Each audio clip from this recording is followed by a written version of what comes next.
আমাদের আজকে দাবিগুলি স্পষ্ট। আমাদের দাবিগুলি আপনারা দেখেছেন। বাংলাদেশের 24-এর গণঅভ্যুত্থানের ছাত্র জনতা রক্তের উপরে দাঁড়িয়ে বর্তমান সরকার গঠিত হয়েছিল।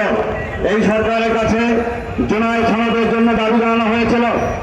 জুলাই অভ্যুত্থানের পর থেকে এই দাবি চলমান ছিল, এখনো আছে, কিন্তু এটাকে এখনো আইনি ভিত্তিতে পরিণত করার জন্য যেই বিষয়গুলি প্রয়োজন সেগুলি এখন স্পষ্ট করা হয় নাই। আমরা স্পষ্ট বলতে চাই, জুলাই গণঅভ্যুত্থানের মাধ্যমে জুলাই সনদের যে আইনি ভিত্তি আমরা দাবি করেছি, জনগণ দাবি করছে, এটা